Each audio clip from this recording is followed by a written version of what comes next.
IPL 2025లో Delhi Capitals దుమ్ము లేపుతోంది. వరుసగా 4వ విజయాన్ని నమోదు చేసింది. బెంగళూరులోని చిన్నస్వామి స్టేడియంలో రాయల్ ఛాలెంజర్స్ బెంగళూరుతో జరిగిన వన్ సైడెడ్ మ్యాచ్లో ఢిల్లీ మరో 2 ఓవర్లు మిగిలుండగానే టార్గెట్ను ఛేదించి 6 వికెట్ల తేడాతో ఘన విజయం సాధించింది. భారీ ఇన్నింగ్స్తో విశ్వరూపం చూపించిన కేఎల్ రాహుల్ ఢిల్లీని ఒంటి చేత్తో గెలిపించాడు. దీంతో ఈ సీజన్లో ఇప్పటివరకు ఒక్క మ్యాచ్ కూడా ఓడిపోని ఏకైక జట్టుగా ఢిల్లీ కొనసాగుతోంది. అలాగే హోమ్ గ్రౌండ్లో ఓడే సాంప్రదాయాన్ని ఆర్సీబీ మరోసారి కొనసాగించింది. టాస్ ఓడి ముందుగా బ్యాటింగ్ చేసిన బెంగళూరు జట్టు నిర్ణీత 20 ఓవర్లలో 7 వికెట్ల నష్టానికి 163 పరుగులు చేసింది. ఓపెనర్ ఫిల్ సాల్ట్ ఏకంగా 217 స్ట్రైక్ రేట్తో 17 బంతుల్లోనే 37 పరుగులు చేశాడు.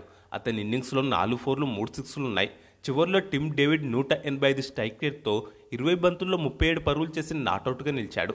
మిగతా బ్యాటర్లలో కెప్టెన్ రజత్ పటిదార్ 25, విరాట్ కోహ్లీ 22, కృణాల్ పాండ్యా 18, లివింగ్స్టోన్ 4, జితేష్ శర్మ 3, పడికల్ 1, భువనేశ్వర్ 1 పరుగు చేశారు. ఢిల్లీ బౌలర్లలో పొదుపుగా బౌలింగ్ చేసిన కుల్దీప్ యాదవ్, యుప్రాజ్ నిగమ్ 2 వికెట్ల చొప్పున పడగొట్టారు. ముఖేష్ కుమార్, మోహిత్ శర్మ తలో వికెట్ తీశారు. అనంతరం లక్ష్యాన్ని ఢిల్లీ క్యాపిటల్స్ జట్టు 17.5 ఓవర్లలోనే 4 వికెట్లు మాత్రమే కోల్పోయి ఛేదించింది. టాప్ 3 బ్యాటర్లు సింగిల్ డిజిట్కే అవుట్ అయిన కేఎల్ రాహుల్ విశ్వరూపం చూపించడంతో ఈజీగా గెలిచింది.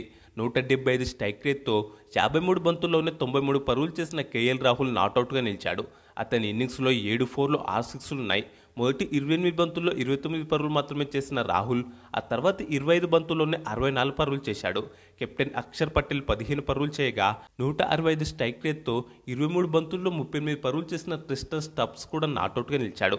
కేఎల్ రాహుల్కు player of the match award దక్కింది. కాగా ఈ మ్యాచ్ మొత్తంలో 7 రికార్డులు నమోదయ్యాయి. వాటి గురించి ఇప్పుడు మాట్లాడుకుందాం.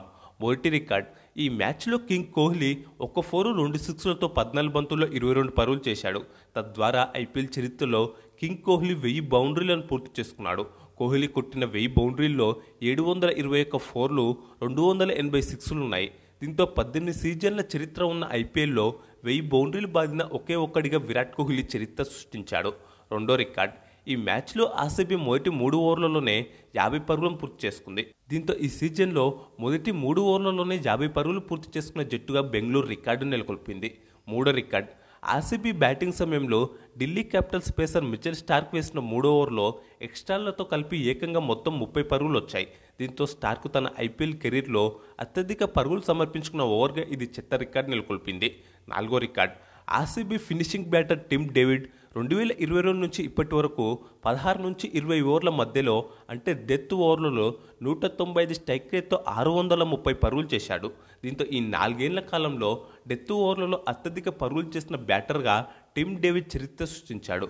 ఈ క్రమంలో 177 స్ట్రైక్ రేట్తో 609 పరుగులు చేసిన సిమ్రాన్ హిట్మేయర్ రికార్డును టిమ్ డేవిడ్ బద్దలు కొట్టాడు. ఐదో రికార్డ్, ఈ మ్యాచ్లో చేసిన రన్స్ ద్వారా Delhi Capitals star batter KL Rahul 2018 నుంచి ఐపీఎల్లో తమ జట్లు గెలిచిన మ్యాచ్ల్లో అత్యధిక పరుగులు చేసిన రెండో బ్యాటర్గా రికార్డు నెలకొల్పాడు. కాగా రాహుల్ ఖాతాలో 2283 పరుగులున్నాయి. ఈ జాబితాలో 2333 పరుగులతో శుభ్మన్ గిల్ మొదటి స్థానంలో ఉన్నాడు. ఆరో రికార్డ్, క్రిస్టన్ స్టబ్తో కలిసి ఢిల్లీ క్యాపిటల్స్ 5వ వికెట్కు కేఎల్ రాహుల్ అజేయంగా 111 పరుగుల భాగస్వామ్యాన్ని జోడించాడు. దీంతో ఐపీఎల్ చరిత్రలో ఢిల్లీ తరపున 5 లేదా అంతకంటే తక్కువ వికెట్కు అత్యధిక పరుగుల భాగస్వామ్యం నెలకొల్పిన జోడిగా రాహుల్, స్టబ్స్ రికార్డు నెలకొల్పారు. చివరిదైన 7వ రికార్డు, హోమ్ గ్రౌండ్లో రాయల్ ఛాలెంజర్స్ బెంగళూరుకు ఇది 45వ పరాజయం. దీంతో ఐపీఎల్ చరిత్రలో హోమ్ గ్రౌండ్లో అత్యధిక మ్యాచ్లు ఓడిపోయిన జట్టుగా ఆర్సీబీ చెత్త రికార్డును మూటగట్టుకుంది. ఇక ఈ వీడియో మీకు నచ్చితే లైక్, కామెంట్, షేర్ చేసి మన ఛానల్ తప్పకుండా సబ్స్క్రైబ్ చేసుకోండి.